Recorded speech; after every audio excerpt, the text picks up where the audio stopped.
Richards Bay, as you can see, the harbour here, but it is very rainy and it is very windy. I think Port Elizabeth today can relax from being the windy city. It's Richards Bay that takes the crown. So we are in Zululand and we are here celebrating 40 years of Richards Bay being a harbour. So the port started actually about 40 years ago that it opened, but Richards Bay started as a fishing town before it was earmarked as being a port to take over extra cargo from Durban. Now that is because Richards Bay has a natural deep water port. So take a look at this about Richards Bay. There are major developments in store for the port town of Richards Bay to accommodate more cargo. There is the liquefied natural gas terminal next to the already existing coal terminal, which will begin construction soon. There is a site dedicated to a new international conference centre, and there is a proposed new airport to cater for the increase in air traffic to Richards Bay. You will now be given a tour through what Richards Bay Port looks like now. I'm just going to take you through the port of Richards Bay. Behind us is an entrance to the ports, and these green and yellow things that you're seeing are buoys. They mark the channel so that we know which side to go. Yellow and black buoy is different because it's called the turning buoy. This is where the ships, once they pass this buoy, then they know that this is where they turn. So the ships cannot go beyond the green buoys and they can't go beyond the yellow buoys. So down there is a breakwater. That's an entrance to the port. It's called the port limits. Now I'm going to explain that different berths. We've got two series. We've got the coal terminal, clean cargo, and so on and so on. So I'm just going to explain as we go along. That orange ship that you see there is at the 2 series.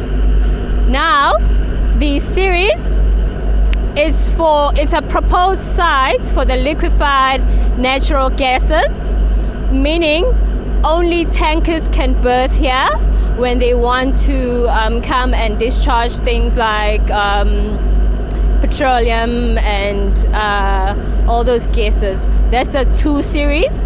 So all those ships that are coming to load coal, they will utilize the 3 series. Yeah, so they get this coal from Richards Bay Minerals, which is RBM.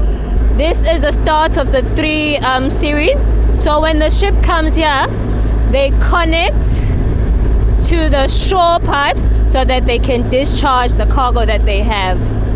At the moment, there's a ship sailing. The ship is sailing. They're leaving the ports and they're going out, okay? So there's a tug. The tug is pulling the ship from the quay, okay? So because these ships are too big and not all of them are equipped with bow thrusters and stern thrusters, so that is why we need the tugs to help them peel off from the quay. That's the 801, 801 and 804, okay? That's where they load wood, cargo that's made of wood. And then from that MUR ship, that is your 7 series, okay? This is where they load clean cargo.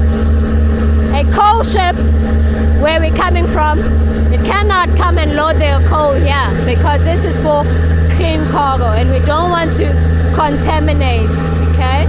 Those tires that you see on the quay, we don't call them tires, we call them fenders, okay?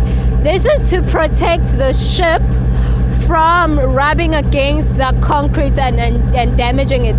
So when the ship is coming alongside, it's a cushion between the quay and the ship.